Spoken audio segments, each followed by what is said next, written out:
Tem umas coisas que pouca gente sabe cantar, umas das sentenças, né? Um dos encantamentos de Aditya Lugar. Vamos lá.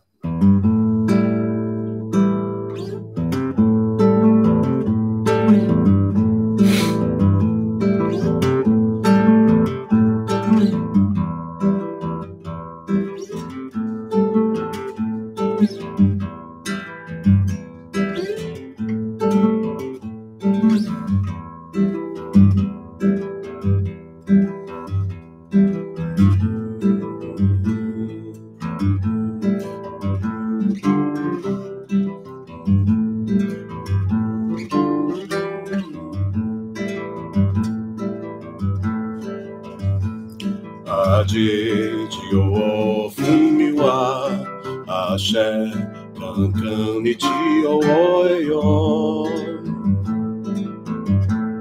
Aditya Fumiwa Ashe Kankan Nichio Oyo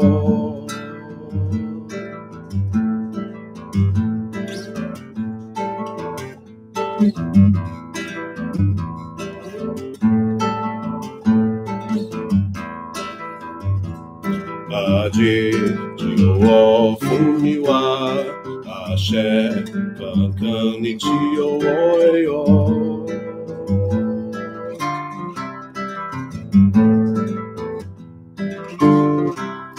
Aditya Fumiwa Ashe Kankan Nichio Oyo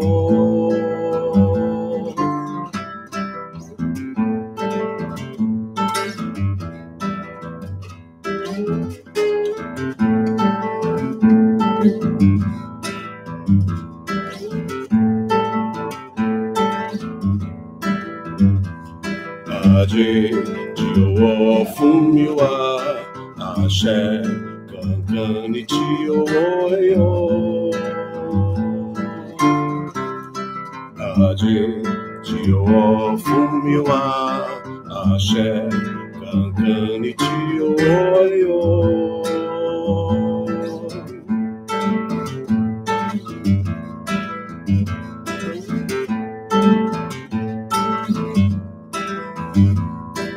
Aditya Fumiwa Ashe Kankan Nichio Oyo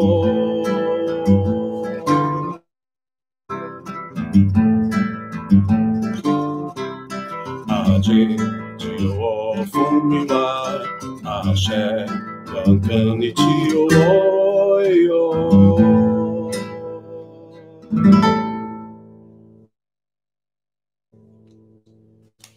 Beleza. Então esse é um dos encantamentos tradicionais de Aditya Lugar, que eu adaptei, né, para o violão.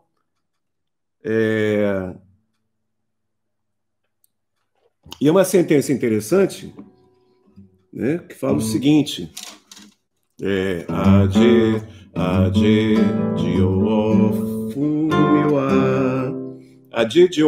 Fumiwa. Adi, no caso a divindade da riqueza, faz o dinheiro se multiplicar para mim, né? Aditya Fumiwa Ashe Kankan Nichio Oyo Axé Kankan Nichio Oyo. O axé que diz que isto está acontecendo e vai acontecer é o do búzio. Aditya Fumiwa Ashe Kankan Nichio Oyo.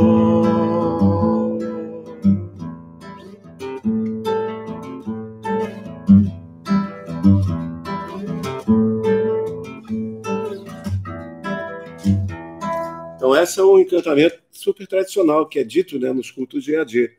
Aditya Fumiwa Ashe Kankan Nichio Oyo.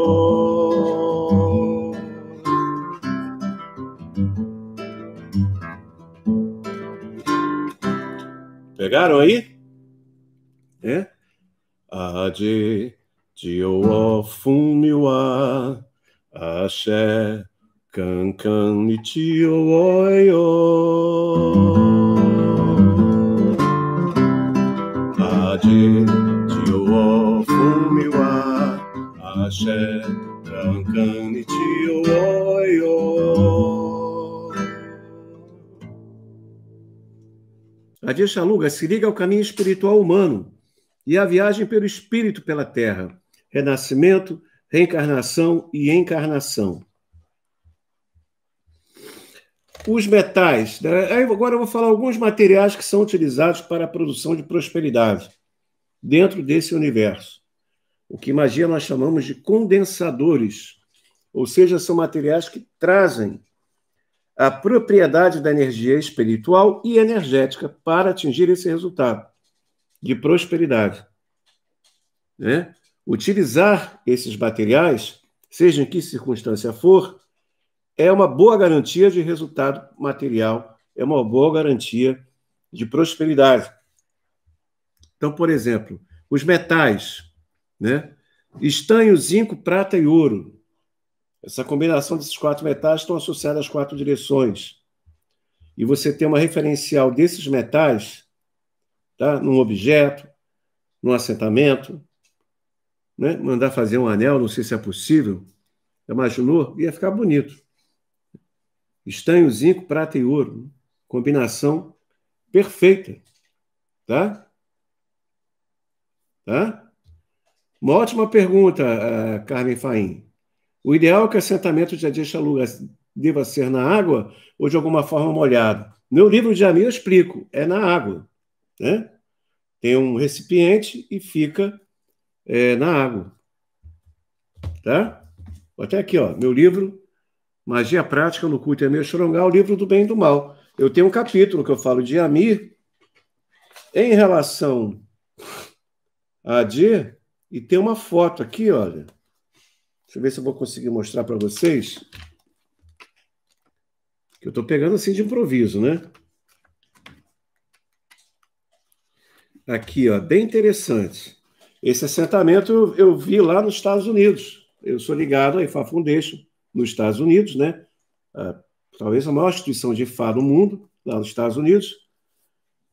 E, como eu falo, eu sou o único babalô brasileiro reconhecido pela IFA Foundation International. E no meu livro eu tenho uma foto que eu tirei lá, de Adi, né? Certo? Com essa relação do líquido.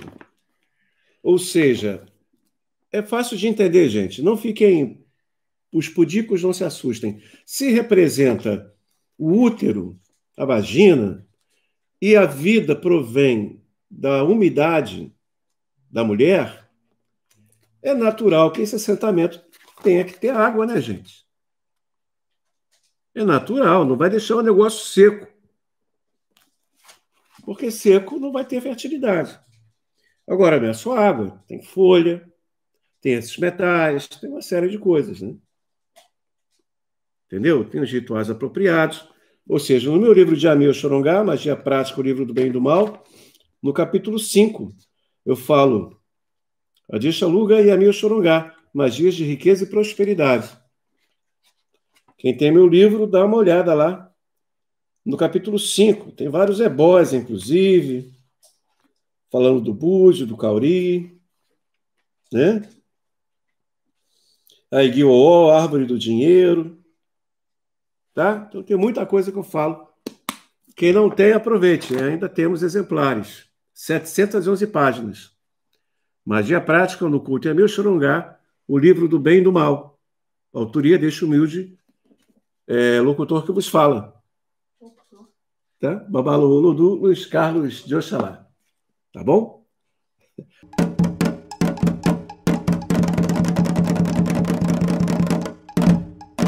Trazer aquele axé, aquela canalização. Legal, né?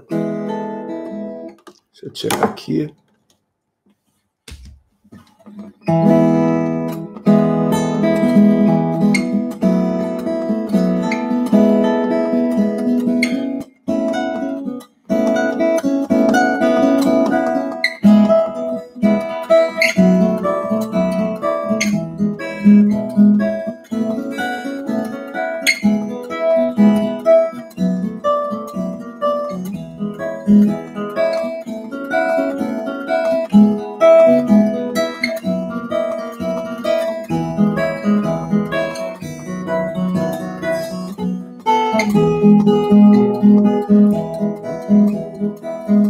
Baiaú Baço Choreuá, Baiaú Baço Choreuá, Baiaú Baço Choreuá, Baiaú Baço Choreuá, Auá Sinhé Iaiabá, Baiaú Baço Choreuá.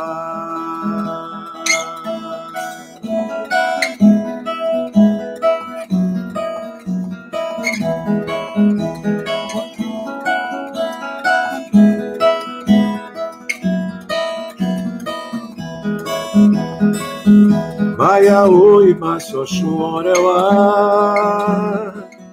Baiaú Baço Choreuá, Baiaú Baço Choreuá, Baiaú Baço Choreuá, Auá Sinhé Iaiabá, Baiaú Baço Choreuá, Auá Sinhé Iaiabá, Baiaú Baço Choreuá. Ora eu.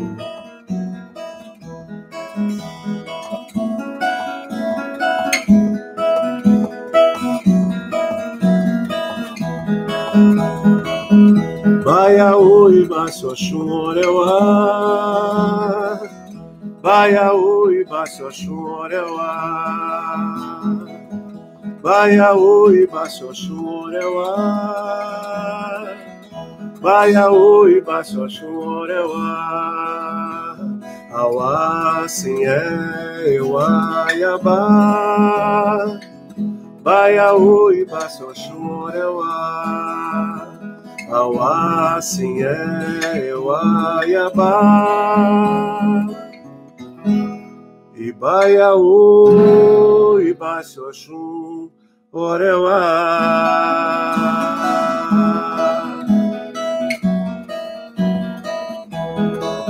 Axéu.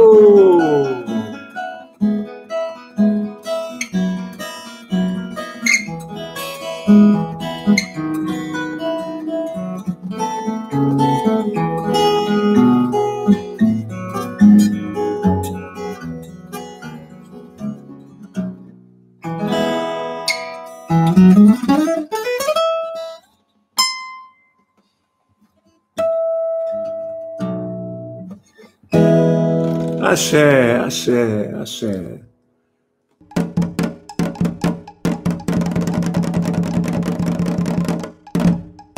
Então vamos cantar uma cantiga de Fá. Vira e volta, eu canto essa cantiga. Tá fechado lá o...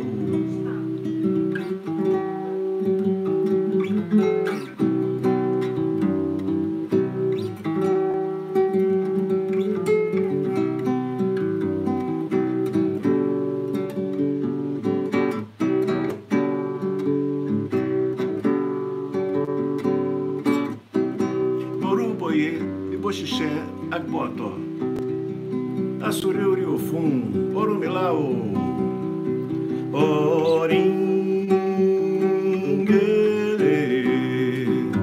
Oringele, Lurunco, Orumilá, Lurunco, Babaifá. Oringele,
Axé.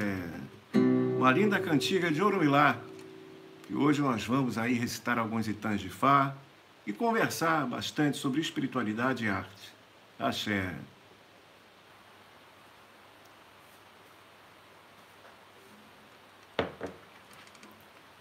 Deixa eu ver o que o pessoal está falando aqui. Deixa eu ver.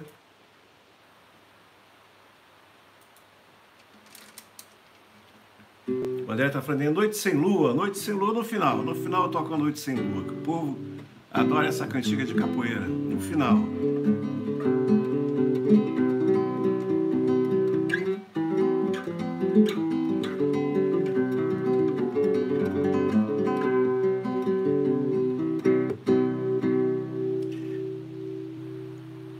Ângela, que linda essa cantiga. É linda, né? Orumilá. Deixa eu ver o que o pessoal está falando aqui.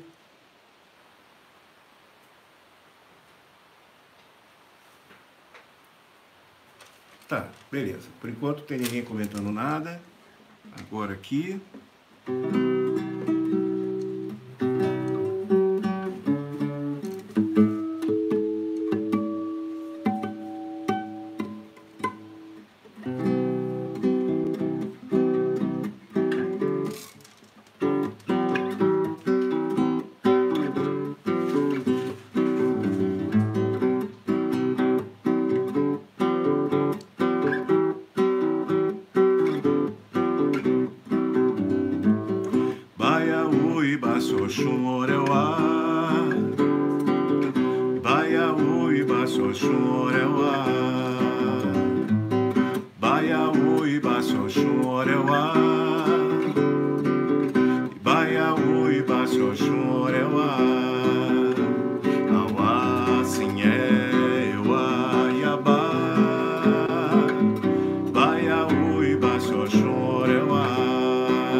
Pronto, começa a cantar, todo mundo começa a pedir cantiga.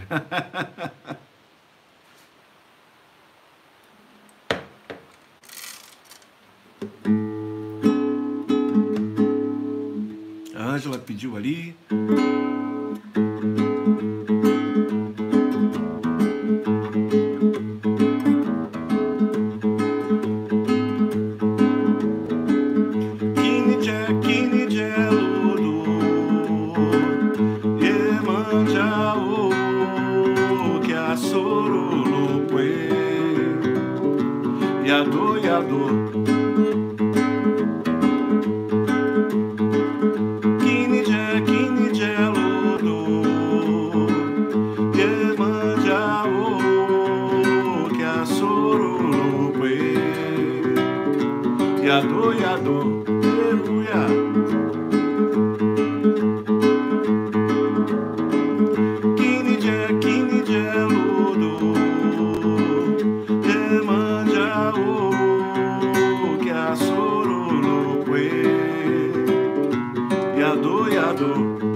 Odoia.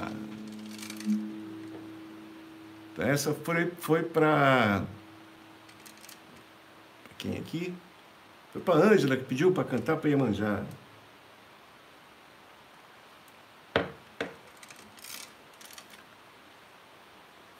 O Carlos Magno falou: lindo, me lembrou os Chicoães, um grupo da minha terra, Cachoeira de São Félix. Os Chicoães com Matheus... Eu lembro dos Chicoães. Quer dizer, não é do meu tempo, não, mas eu ouvi falar. Ei, o Carlos, não é do meu tempo, não, mas eu ouvi falar nos Chicoães, ouvi falar, com certeza.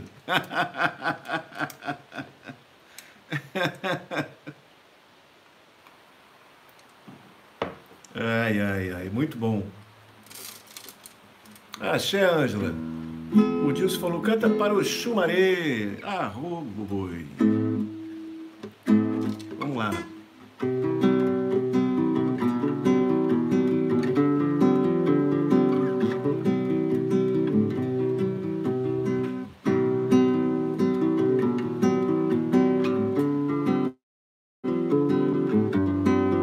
O Xumaré deu ali, o Xumaré, o deu ali, Orabatá, o deu ali, o Xumaré, o Xumaré, o deu ali, o Xumaré, deu ali, Orabatá, deu ali, o Xumaré.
Aqui tudo, peraí, deixa eu voltar aqui.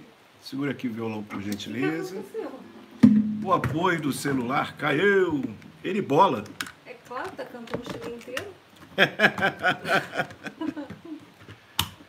Eita, é só no Instagram que bola. Bolou o troço, bolou-se. Vamos continuar daí, de onde o apoio da câmera bolou. Vamos lá.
Axé.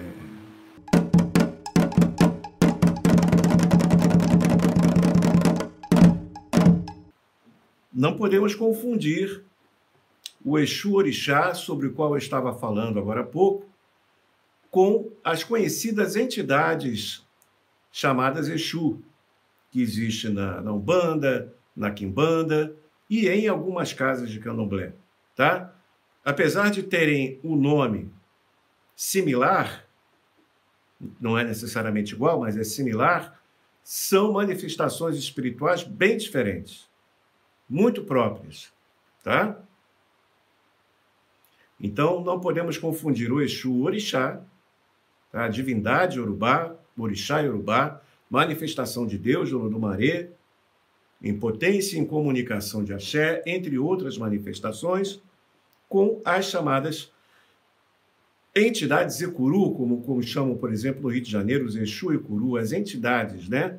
Conhecidas como Tranca-Rua, Maria Padilha, Pombagira, esse tipo de energia. Apesar de terem um nome similar, porque um é com uma letra Yorubá e outro é com X, são energias bem diferentes. Inclusive, em muitas aulas eu ensino por que esse nome acabou ficando nisso, tem uma relação histórica muito interessante. Tá? Em breve, inclusive, nós já temos o nosso e-book de Exu Entidades, que você pode adquirir, tá? Quase que de grátis, lá na nossa página, escolademagialecas.com.br. Um e-book sobre Exu Entidades, exatamente explicando o que é, do que se trata, qual é o tipo de perfil de energia, todo esse tipo de coisa.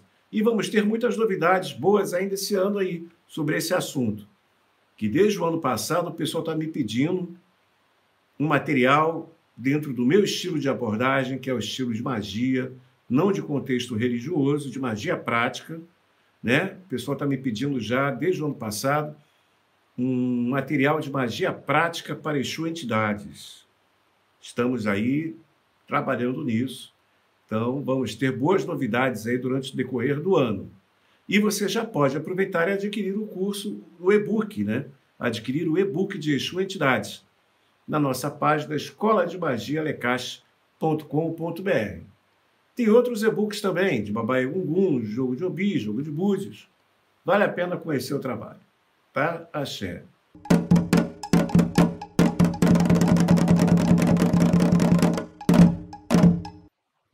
Um sacerdote, ele é um especialista no culto que ele pratica. Um sacerdote que se propõe a iniciar alguém, cabe a ele ser um especialista dentro daquele culto. Portanto, ele tem um conhecimento em comum, pelo menos é obrigação, né? Seria obrigação do sacerdote ter um conhecimento mais aprofundado e superior sobre aquele culto qual ele pratica. Isso é uma coisa. O que pouco se fala, que eu sempre comento, é que não é uma receita de bolo. Mesmo dentro do culto, onde existem modelos de formas de culto, para que esse culto seja efetivo na vida de alguém, é necessário que esse sacerdote, ou alguém preparado para isso, faça uma análise do destino da pessoa. Para saber, primeiro, se aquela iniciação realmente é devida, tá? Ou se é só por vontade, porque quer, também é válido, né? Cada um faz o que quer. Mas no Ifá ancestral existe uma necessidade de análise para saber qual é as melhores iniciações espirituais que vão dinamizar e melhorar o destino da pessoa. Então, outro ponto de vista, tá? Então, isso é uma coisa. O problema é que o pessoal interpreta auto-iniciação como se a própria pessoa fosse lá e se iniciasse, né? Daí a pergunta óbvia, mas pode fazer isso para que sacerdote, né? Não, é porque a auto-iniciação de verdade não é isso. Não é isso. A palavra auto-iniciação parece quando a própria pessoa se inicia no culto de um orixá, ou no culto de uma divindade. Mas, na verdade, não é isso. A auto-iniciação propõe que você se inicie em si mesmo, no autoconhecimento do seu destino, da sua energia. Tá? Então, é uma coisa que eu falo muito quando falo das iniciações de Ifá, né? Onde você é iniciado por uma pessoa, você tem que receber o axé daquela pessoa, transmissão de axé, mas só isso não basta. É necessário que você comece a desenvolver um autoconhecimento da sua espiritualidade. É importante que você desenvolva um conhecimento sobre a sua natureza espiritual, sobre as características do seu destino. E isso é só você que pode fazer. Você pode até ser guiado pelo sacerdote ou pelo seu orientador espiritual. Mas essa proposta de autoconhecimento, seja com um Madafá, com um Babalaô, uma orientação, né? O processo de você se autoconhecer, lidar com a sua espiritualidade, tudo isso é você que tem que fazer. Ninguém pode fazer isso por você. Esse trabalho interno é seu, é a sua obrigação de fazer. Então, uma verdadeira iniciação completa, ela não é apenas a ritualidade que o sacerdote faz. Muitas vezes, até o mais importante, é o processo interno que a pessoa faz de autoconhecimento, aonde os grandes sacerdotes, os bons sacerdotes, orientam e ensinam e canalizam esse conhecimento para o indivíduo. Então, vamos primeiramente esclarecer essa questão de autoiniciação. Não é que a pessoa se inicia no culto externo, né? A ideia original desse conceito é você se iniciar internamente, porque isso só mesmo você que pode fazer. Mesmo que seja com orientação do seu Jubunã, do seu Babalaô, do seu zelador, seja lá o que for, né? Só pode você mesmo fazer esse processo de autoconhecimento. Então, eu vou dar um exemplo simples, tá? Vamos imaginar que você não gosta de couve, tá? Como é que você descobriu que você não gosta de couve? Um dia na sua vida, alguém te deu couve para comer, provavelmente sua mãe, você comeu e não gostou, né? Então, você sabe que couve não é para você, você não gosta de couve. Você cresceu, você vai no restaurante, alguém pergunta, o senhor aceita um pouco de couve no churrasco? Fala, não, obrigado, eu não gosto, né? Ou seja, você tem o autoconhecimento, você tem a consciência que você não gosta de couve, certo? Isso é um exemplo do que você sabe de si mesmo, né? No plano espiritual, é claro que estou dando um exemplo bem simples, isso deve ser desenvolvido e aprofundado, para você saber quais são as melhores posturas da sua vida, qual a sua melhor forma de agir, de pensar, de se posicionar perante o seu destino. Ifá cria e tem uma série de dafás para orientar as pessoas nesse caminho do destino, que é, inclusive, grande parte do meu trabalho atual como Luô de Ifá, é fazer a análise do destino das pessoas e orientá-las no contexto de postura, de ritualidade e até mesmo de iniciação, quais são as mais indicadas para a plenitude do destino. E fico muito feliz e orgulhoso por ver o resultado positivo que isso está tendo na vida das pessoas. Esse é o autoconhecimento. Esse é o processo de autoconhecimento. Então, se você sabe, por exemplo, que você é iniciado, por exemplo, em Oxóssi, vamos supor, tá? Mas que você fez a Dafá, você fez a análise do seu destino com Ifá, e Ifá lhe mostrou que você pode ser de Oxóssi, né, iniciado em Oxóssi, mas a sua fortuna, a sua prosperidade, o seu dinheiro é regido, por exemplo, por Obaloaê. Um exemplo, né? Então, o que acontece? Tudo bem, eu tenho uma relação espiritual com Oxóssi, mas na análise do meu destino, eu agora sei que quem rege minha fortuna, o meu dinheiro, é o Obaloaê. E que existe um jeito certo de eu lidar com o Obaloaê para que eu me torne uma pessoa próspera. E mais do que isso, não é só ebó. Existe o meu comportamento, existe uma postura mais adequada dentro da minha área de finanças, dentro da minha área de riqueza, que eu devo ter, que eu devo desenvolver e trabalhar, para que dessa forma eu tenha um destino cada vez mais próspero. Isso é autoconhecimento. né?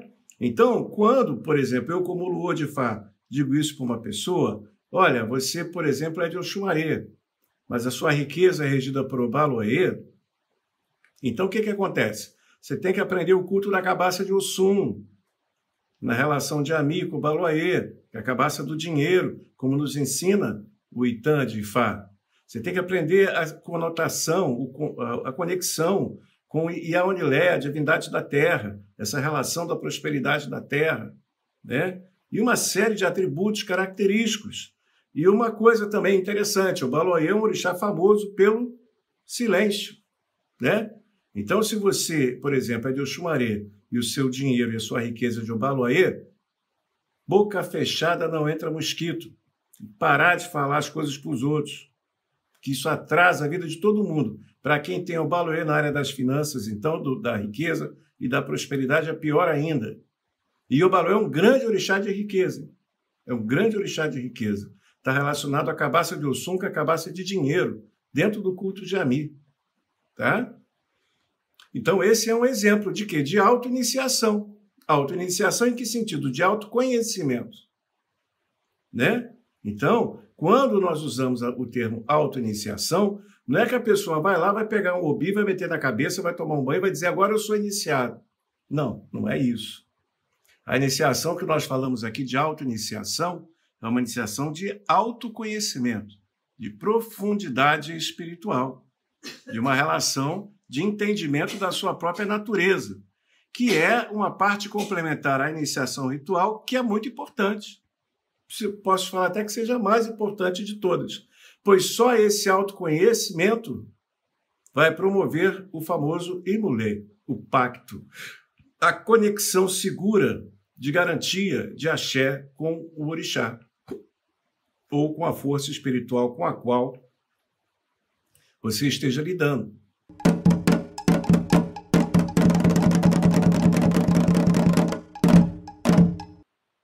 Aí, que bacana, axé, o Tá falando ali. O Leandro está perguntando o seguinte, papai, existe oferenda específica a cada pombagira e Exu? No caso, Tranca-Rua das 7 Encruzilhadas e Padilha da Estrada. Tenho assentados, mas não incorporo. Vim do Candomblé e tenho culto independente hoje. Ok. Então,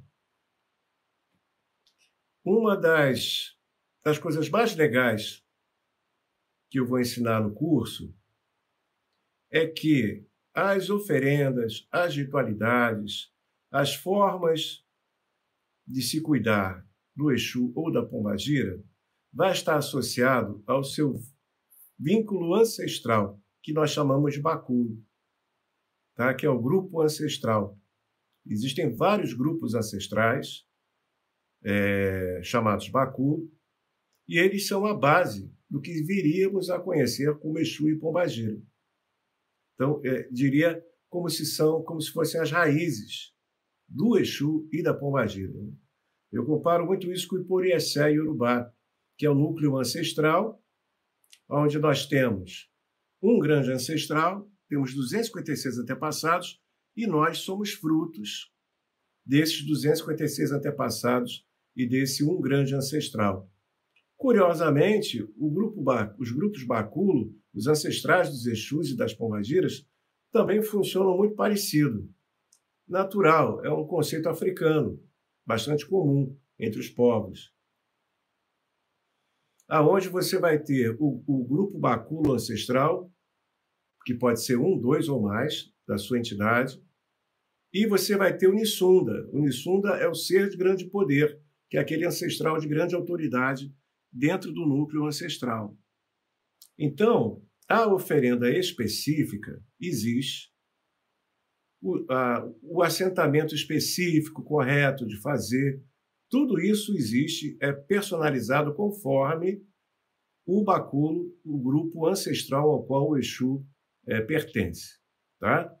Aí vem a pergunta que não quer calar. Mas como é que a gente sabe isso? Como é que a gente sabe qual é o grupo Baculo do Exu ou da Pombagira? Existem 3 modos de leitura, isso. O primeiro eu já comentei aqui várias vezes, que é a classificação do nome. O nome do Exu e da Pombagira traz um código de identificação ancestral. Então, vamos ver aqui o caso aqui do senhor Tranca-Rua das Sete Encruzilhadas. Tá? Vou te dar um exemplo baseado no nome que você mesmo disse. Para entender bem isso, é necessário conhecer os grupos Baculo. Isso aí eu só vou ensinar completo no curso, mas vou comentar na palestra gratuita, dando boas ideias, como, por exemplo, esse conhecimento agora. Tá? Então, por exemplo, vou explicar para vocês direitinho, como é interessante, muito legal isso.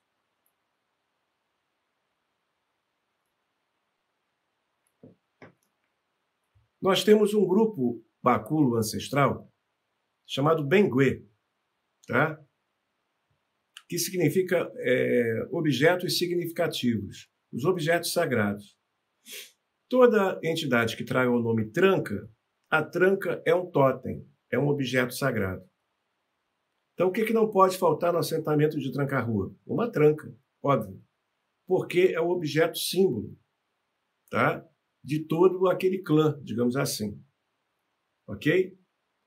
Rua está associado a um grupo ancestral associado à natureza.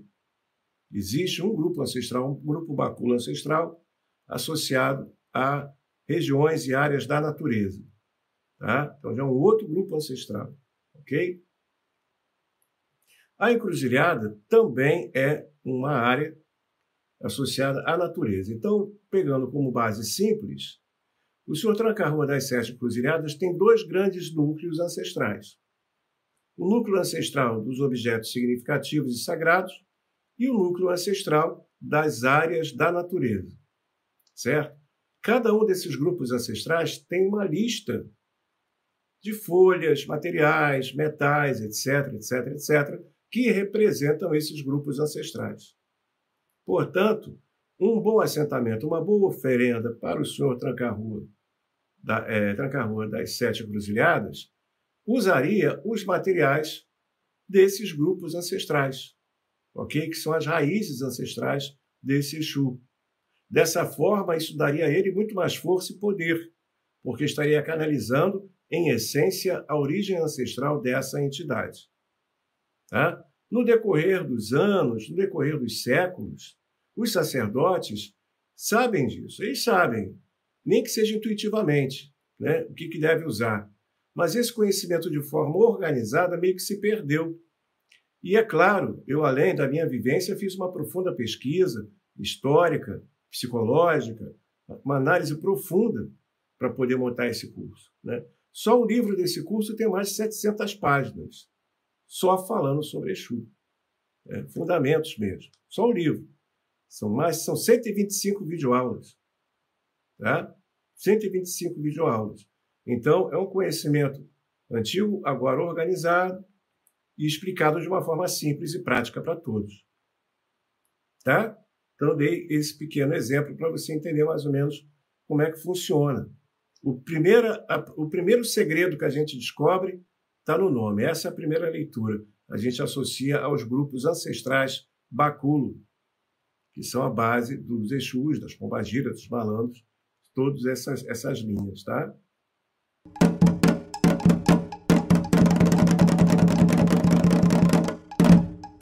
Então, nós temos, em todas as culturas do mundo, símbolos visuais que representam e que canalizam forças espirituais. Nós temos, então, símbolos muito interessantes. Tem gente que fala que o tridente é do Poseidon. Na verdade, isso tem símbolos dos vikings, né? Dos nórdicos. As famosas runas com tridentes, do culto a Loki, do culto a Thor. Né? Nós temos na Índia os chamados yantras, os símbolos visuais também com tridentes, devido ao deus Shiva, que traz um tridente. Né? E assim, em todas as culturas antigas, nós temos símbolos visuais poderosos que canalizam crenças, forças espirituais, energias específicas e que canalizam e que alteram a consciência do ser humano. através da visualização e da meditação desses símbolos.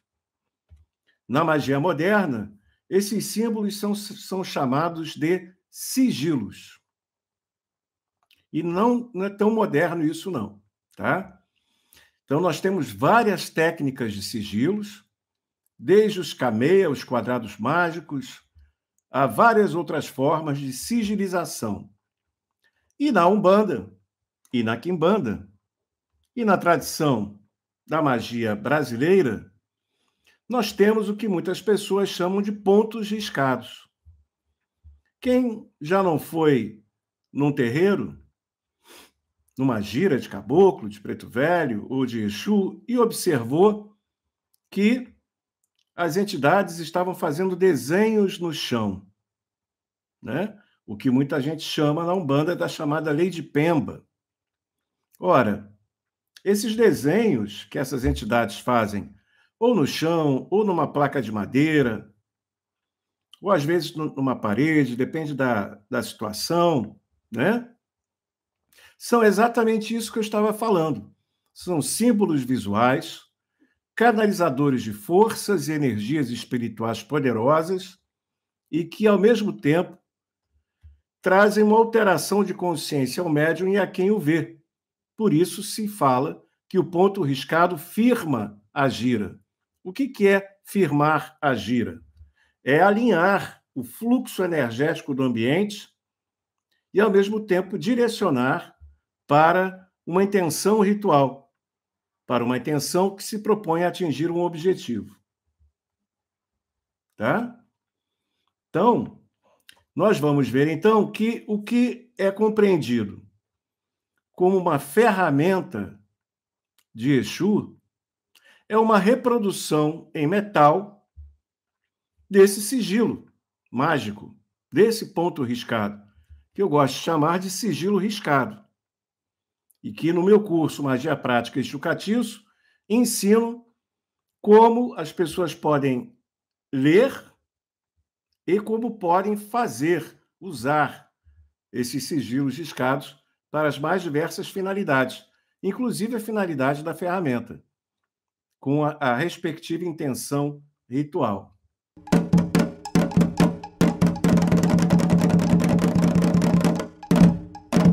Agora, vamos ampliar a nossa visão do que é uma oferenda, porque quando a gente fala oferenda, normalmente a gente pensa num alimento, numa comida, né? Na realidade, toda e qualquer atenção que você dá a uma energia, a um ponto, isso pode ser compreendido como uma oferenda.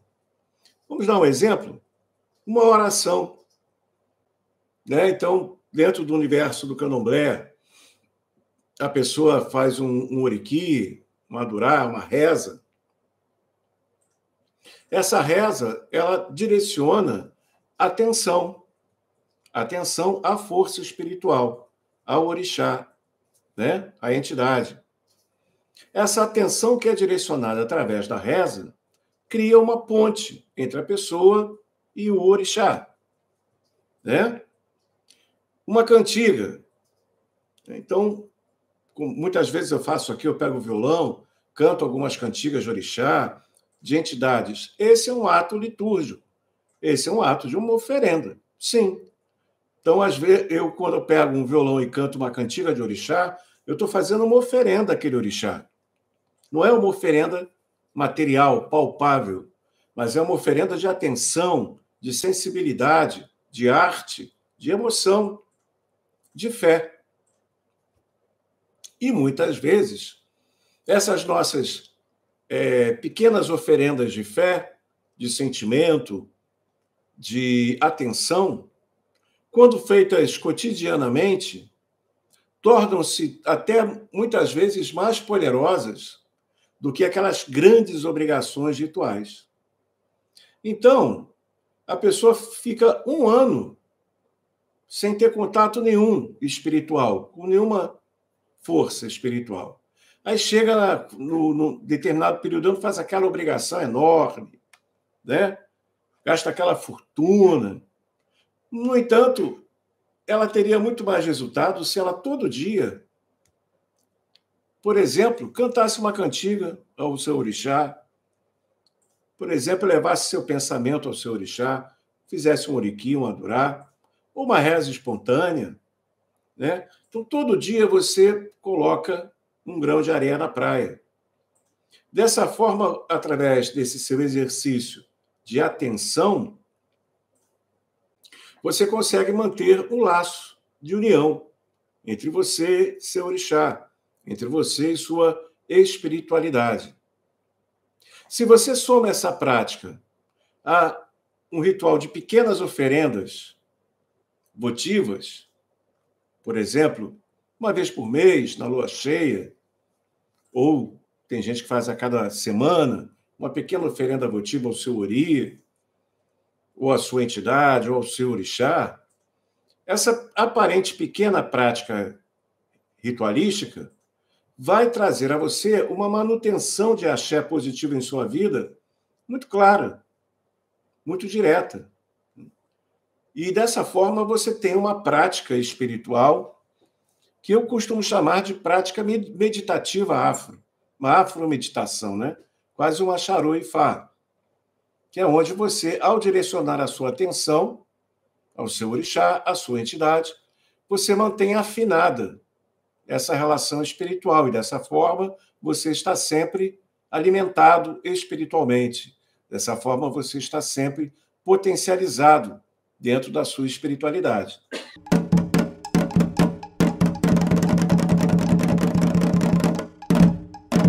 Apesar de existirem vários orixás, esta religião, esta prática espiritual é uma prática monoteísta, ou seja, existe um único grande Deus. Este um único grande Deus, como nos ensina a sabedoria de Fá, possui vários nomes, e cada um dos nomes de Deus traz um atributo de poder, de bênçãos e de milagre. Isso é claramente uma influência na cultura iorubá dos vários nomes de Deus da cultura islâmica, dos vários nomes de Deus da cultura judaica, da Cabala, porque, ao contrário do que muita gente pensa, sim, a cultura iorubá foi muito influenciada pela cultura islâmica, pela cultura judaica e, inclusive, pela cultura cristã, né? Em sua própria formação.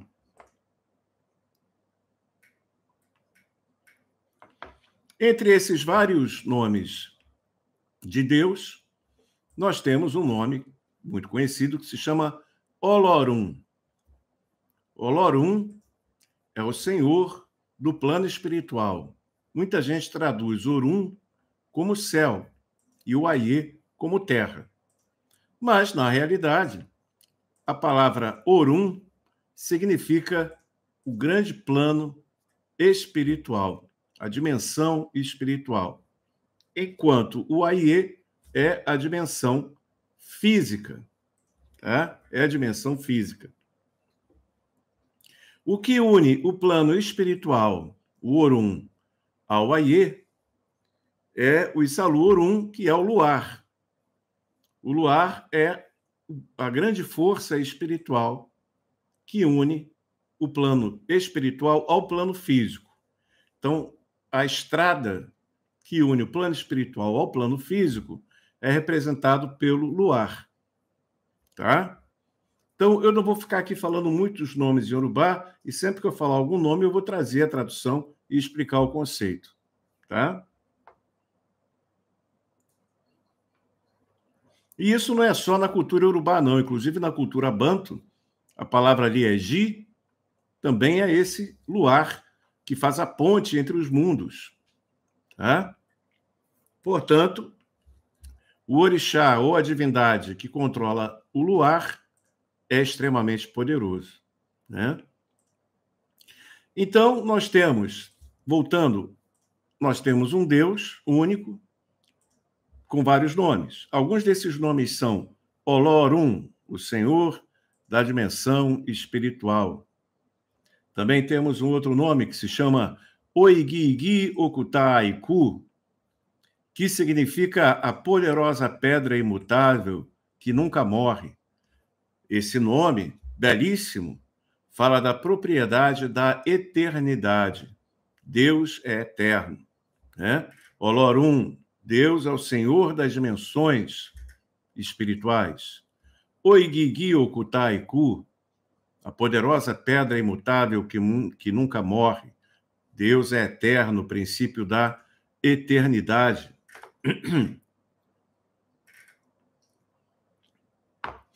E assim nós vamos ter vários outros nomes, né? Ogá-Ogó, o Senhor da Glória, também outro nome que me veio à mente aqui. Na prática espiritual de Ifá, cada um desses nomes de Deus tem uma função e serve como base de evocação para a força, inclusive, dos orixás. Eu acho muito engraçado o pessoal falar de Ifá e esquecerem que existe em Ifá a prática do Oxeuturá, que é a comunicação direta com Deus, através de Exu. Talvez Ifá seja o único culto iorubá onde está claramente ensinada uma prática de acesso diretamente ao Deus único e maior. Existem outras práticas além de Ifá, como os rituais dos obis na mão, evocando a Olorum, a Olodumare, né? As forças espirituais. Então, ao contrário do que muita gente diz, que na religião dos orixás, cultuamos os orixás porque não temos acesso a Deus, esse é um conceito errado. Especialmente na prática do Ifá, através dos ritos e da magia de Oxeuturá, que envolve Exu, Yami e uma série de outras energias espirituais, nós acessamos, sim, Deus, para que Deus abençoe a nossa realidade. Então, alguns pontos, como eu disse, que pouca gente sabe, daí o motivo dessa nossa palestra, para trazer o entendimento de como funciona essa espiritualidade.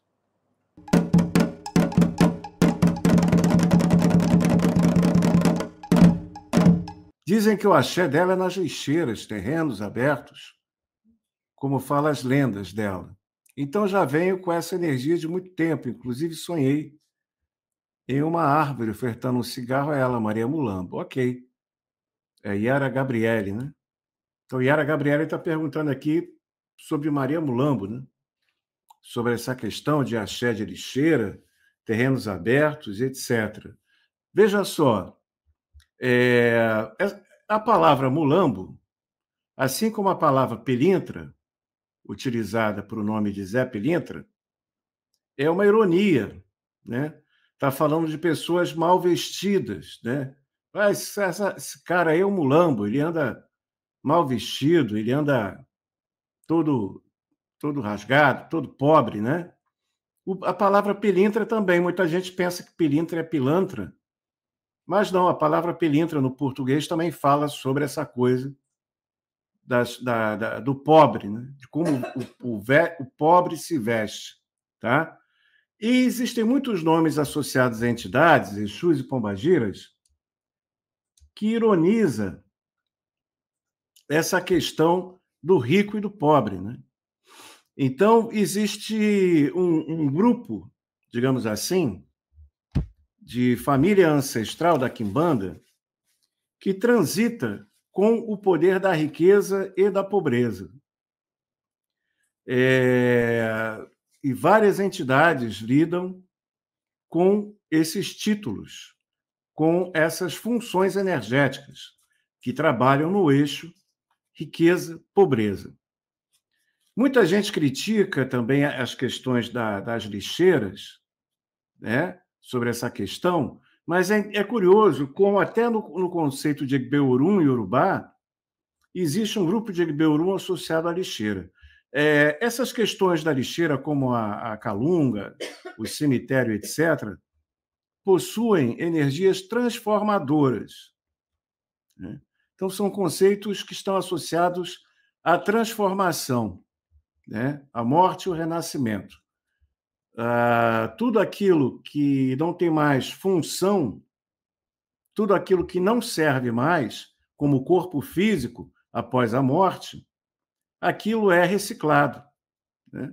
Então, aquilo vai para a lixeira, né, digamos assim, para a reciclagem da terra, né? E isso, então, significa o conceito de transformação. Seja a pombagira Maria Mulambo, seja o Exu Mulambo, o Exu Magnata, antigo, né, da antiga, né? Exu Magnata e outros, né? Tem muitas entidades que transitam entre esse eixo de riqueza e pobreza. E muitas delas trazem no seu nome simbolismos associados a questões dessa relação de pobreza ou de riqueza, né?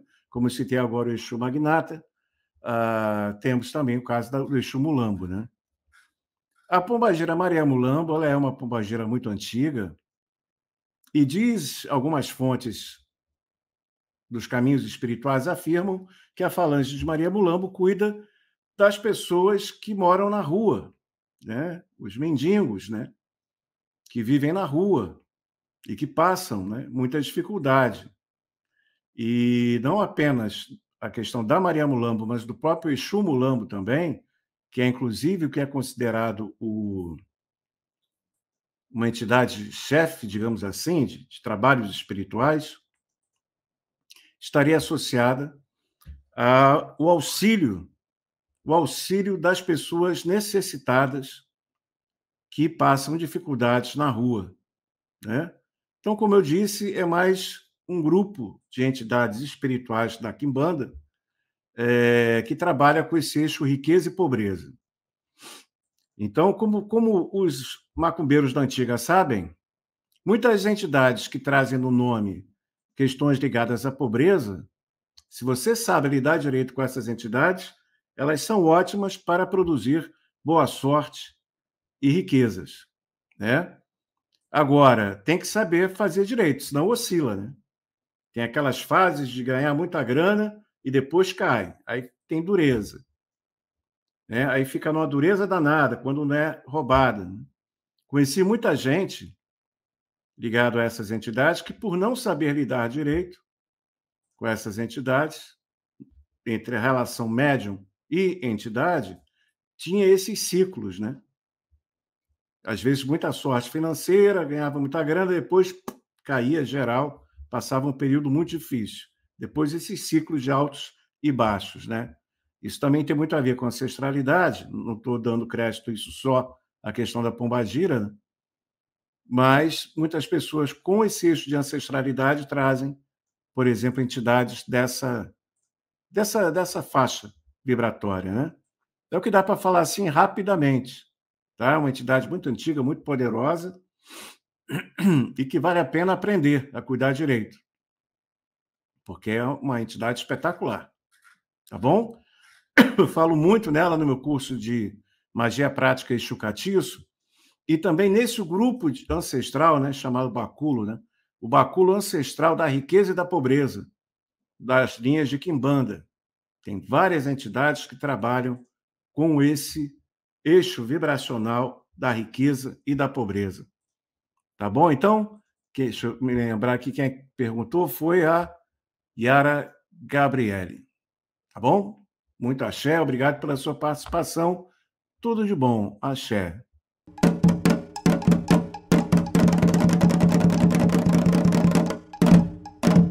Deixa eu ver aqui. O Ifaemiri pergunta o seguinte: Babá, uma pergunta no curso. O senhor fala que tem uma Iquim que consulta para as pessoas. Nesse caso, devemos ter. E os odus para caminho de AD deve ser extraído só com os Iquins ou pode usar o apelê? Veja bem, Faemi, essa é uma pergunta muito comum em Ifá e acho interessante falar o seguinte. O babalaô, o opelê é um instrumento mais rápido, mais dinâmico. Mas é muito comum, pelo menos no exterior, os babalaôs jogaram em Iquim. Então, eu me lembro que quando eu montei a Alecache, lá no Rio, em Ramos, isso foi o quê? Mais ou menos uns 30 anos atrás, as pessoas se espantavam que eu jogava Iquim. Ninguém entendia que jogo é esse, que oráculo é esse. Imagina isso há 30 anos atrás. Eu atendia as pessoas jogando Iquim. E o Pelé, que complementa, né, o oráculo. E todas as vezes em que eu vou fazer alguma obrigação mais importante, um ebori, uma iniciação, né, eu sempre jogo Iquim. Porque Iquim é o grande oráculo do culto de Ifá. Né? Na verdade, muitas vezes eu jogo mais Iquim do que o Pelé. E isso é muito comum com os babalaôs aqui no exterior. Seja aqui na Europa, seja nos Estados Unidos, é muito comum os babalaôs jogarem Iquim mesmo. Né?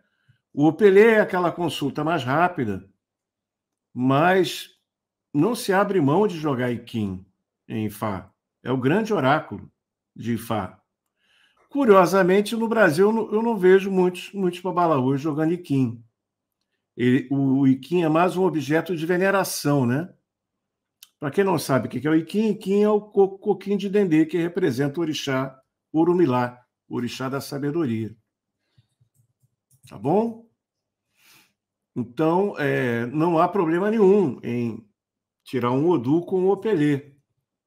Mas eu acho que nas situações mais cruciais e mais importantes, o Iquim é bem-vindo. É um estilo meu, né?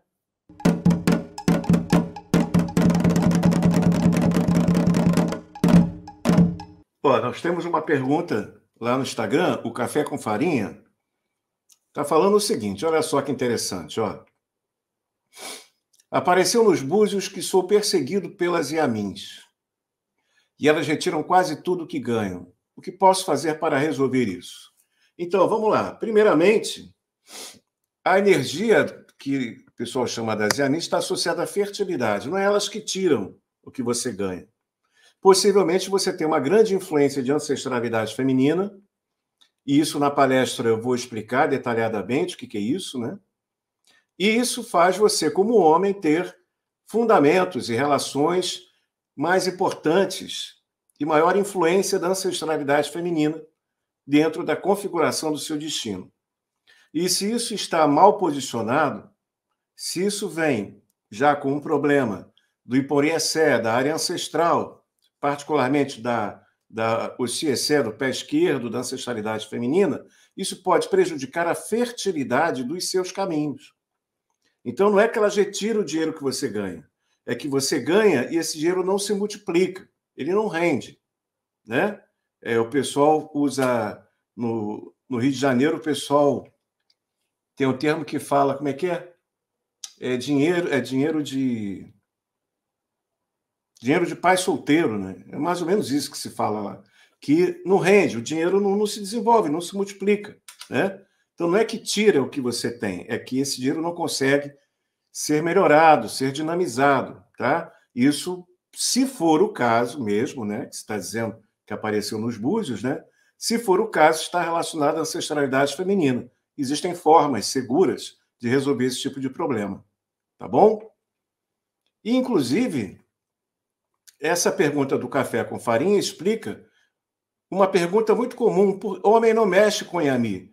Ora, aqui está aqui um exemplo, né? Os homens que têm grande influência da ancestralidade feminina, e isso está dentro dos próprios ensinamentos do Itã, dos Itãs de Ifá, em relação a Yami, né? Na nossa palestra dia 9 eu vou falar o Itã, explicar isso direitinho.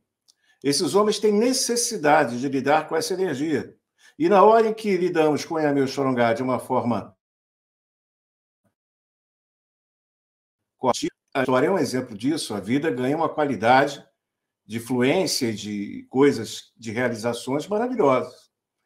Então, pessoas que têm vínculo espiritual com essa energia e que precisam cuidar disso, especialmente quando vem por questão de influência ancestral, o culto correto, o entendimento correto dessa magia só faz muito bem. Te garanto, tá bom? Obrigado pela pergunta.